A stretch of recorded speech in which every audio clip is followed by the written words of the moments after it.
여러분 안녕하세요. 구독과 좋아요 부탁드리고요. 상장한 지 얼마 안 된 기업들을 리뷰하고 있습니다. 이번 영상에서는 제가 나름 핀테크만 리뷰하는 유튜버답게 근래 핀테크 기업들의 주가가 어떨지 중요 기업들의 주가 흐름을 봤는데 아시겠지만 대부분 나락 같습니다. 52주 최저가 갱신한 기업들도 있고 여러모로 관련 기업들에 대한 이야기를 짧게 해보겠습니다. 첫 번째로 제가 좋아하는 마르케타인데요. 소파이 갈릴레오의 경쟁사라고 보시면 되고, 제가 이전에 영상으로 소개해드린 적이 있는데, 앞으로의 전망이나 매출 성장은 소파이와 거의 같은 정도입니다. 그리고 소파이도 현재 갈릴레오의 매출 비중이 낮지 않기 때문에 주가 흐름은 거의 같을 수밖에 없다라고 생각을 하고 있고요. 최고점이 38달러였고, 현재 거의 최저가인 상태여서 혹시 앞으로 관련 산업이 더 성장할 수 있다면 당연하겠지만 가장 큰 수혜를 볼 수밖에 없는 기업이고 락업 때문에 주가가 더 짓눌려 있는 느낌이 분명히 있습니다. 하락이 굉장히 깊습니다. 덕분에 최저가를 계속 갱신하고 있는 중인데 아마 이 이슈가 좀 지나간다면 분명히 장기 전망은 나쁘지 않다고 보여지고 기업을 처음 보시는 분들 많으실 테니까 갈릴레오와 같이 카드 발급 솔루션을 제공한다고 하고요. 그 외에도 디지털 뱅킹이나 리워드나 여행이나 대출이나 기타 등등 우리가 알고 있는 뱅킹에서 서비스와 같은 그러니까 은행을 지원하는 그 솔루션을 제공하고 있습니다. 그래서 다양한 기업들이 핀테크 기업들이 은행 서비스를 조금 더 쉽게 이용할 수 있는 소프트웨어를 제공하고 있습니다. 참고하시면 좋을 것 같고요. 고객사가 어펌이나 도어대시나 여러분들 아시는 스퀘어 등등 같은 굵직굵직한 회사들이 있어서 앞으로 성장이 충분히 기대가 되는 기업입니다. 다만 좀 극복해 나가야 하는 문제는 매출 성장이 폭발적으로 늘다가 근래에 조금 둔화된 느낌이 없잖아 있습니다. YOY 대비로는 굉장한 성장이지만 분기 단위로 끊어서 보면 작년만큼의 성장은 절대 아니기 때문에 여기서의 더 큰 성장을 보여줘야 한다는 좀 숙제가 분명히 있긴 합니다. 2030년까지 현재보다 거의 10배의 매출을 달성할 것으로 예상이 되거든요. 소파이도 거의 비슷합니다. 그래서 혹시 관심 있으신 분들은 이 기업 보시면 좋을 것 같고, 좀 사람들에게 미움을 받는 기업이죠. 로빈후드인데요. 네, 이 기업도 역시 최저가를 찍었습니다. 아시는 분들 아시겠지만 이 기업이 처음에 첫날에 굉장히 하락이 깊었다가 그 다음 날부터 쭉쭉 반등을 해서 80달러를 넘었고요. 현재 20달러쯤 왔다 갔다 하고 있으니까 어질어질하죠. 이 기업은 진짜. 네. 물론 이 호불호가 좀 있는 기업이다 보니까 여러모로 좀 이슈가 많긴 하고 근래 락업도 있고 아니면 뭐 규제 문제도 있고 좀 안 좋은 일이 좀 많습니다. 제가 다른 영상에서 소개해드린 적이 있지만 PFOF 규제가 사실상 있을 것 같거든요. 그렇기 때문에 앞으로 장기적인 매출 성장에 대한 문제나 의문이 제기될 수밖에 없는 거고요. 이 PFOF 관련 내용은 제가 올렸던 영상 보시면 도움 되실 겁니다. 그리고 근래 해킹 관련 이슈가 있었습니다. 저번 달에 있었던 이슈인데요. 여러모로 안 좋은 일이 가득한데 여기에 해킹 이슈까지 있다 보니까 안 그래도 사람들이 별로 안 좋아하는데 더 때려맞는 분위기가 분명히 있죠. 네. 매출 성장으로 본다면 예측치를 보면 소파이나 마르케타쯤은 아니겠지만 애초에 매출 폭이 크기 때문에 그 정도로 빠르게 성장할 수는 없을 것 같고 어쨌든 30년까지 본다면 거의 3, 4배 이상의 성장을 할 수 있는 그럼에도 불구하고 주가는 진짜 나락을 가고 있는 상태이긴 합니다. 앞으로 보여줘야 할 게 많습니다. 암호화폐 매출이 좀 휘청이기도 하고 있고요. 암호화폐 변동성 때문에 여러모로 좀 올해가 좀 어려웠는데 내년에는 좀 극복해야 하는 부분을 좀 많이 보여주면 좋겠습니다. 그리고 세 번째는 머니라이언인데요. 이 기업도 제가 잠깐 소개해드린 적이 있죠. 머니라이언 살 바에는 소파이가 낫다. 왜냐면 머니라이언에게 서비스를 제공하는 기업이 갈릴레오이기 때문에 머니라이언의 매출이 오르면 소파이의 매출이 같이 오른다라고 말씀드린 적이 있는데 어쨌든 최고가가 주가가 스펙 상장 전에 13달러쯤이었는데요. 스펙 합병 전에는 거의 11달러쯤이 고가였던 것 같고요. 현재는 3.5달러니까 이것도 좀 어질어질하죠. 네. 물론 장기적인 성장이 나쁘지 않아 보입니다. 근데 어제 반등을 거의 못했다고 해도 무방할 정도로 다른 기업들이 반등할 때 반등을 많이 못했거든요. 애초에 시총이 크지도 않을 뿐더러 관심이 좀 적다 보니까 어쩔 수 없이 대장주가 아니고서야 더 큰 하락을 할 수밖에 없는 2등, 3등, 4등주의 비해인 것 같은데 하는 사업은 거의 비슷합니다. 소파이랑 거의 비슷하고요. 다른 게 없다고 거의 봐도 무방합니다. 다만 근래의 행보가 전 조금 물음표입니다. 네. 크리에이터 네트워크 그룹을 인수했는데요. 이 기업 회사 들어가 보면 미디어 홍보하는 회사인 것 같아요. 근데 머니라이언과 어떤 시너지가 있을지 좀 모르겠습니다. 어쨌든 최근에 행보가 이렇다는 거 말씀드리고요. 가장 최근에 중요한 기사가 요거라서 요걸 가지고 왔습니다. 다만 성장은 좋습니다. 네, 성장이 나쁘지 않고 전형적인 성장주의 모습인데 근래 핀테크가 안 좋기도 하고 성장주가 안 좋기도 하고 기술주가 안 좋기도 하고 여러모로 좀 핀테크 업계가 안 좋았다 보니까 여기에 대한 데미지를 입을 수밖에 없는 거고 애초에 사람들의 관심이 좀 적다 보니까 더 하락할 수밖에 없었던 것 같습니다.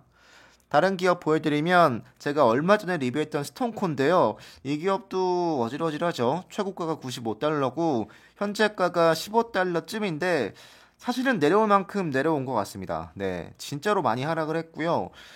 브라질이라는 지역적인 특성이 분명히 있기 때문에 이 브라질 경제나 정치적인 리스크가 분명히 존재하긴 하거든요.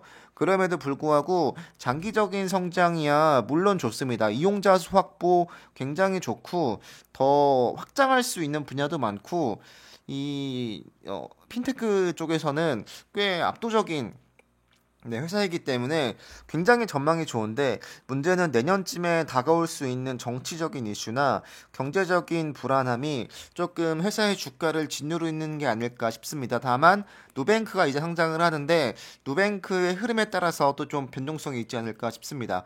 누뱅크가 아마 올라주면 이 스톤코도 어느 정도 따라가지 않을까라는 생각을 좀 하고 있습니다. 물론 분야가 완벽히 겹치진 않지만 그래도 핀테크 업체의 대표격인 두 업체가 있는 거라서 이 두 기업의 흐름이 좀 어느 정도는 연동이 되지 않을까라는 생각을 하고 있습니다.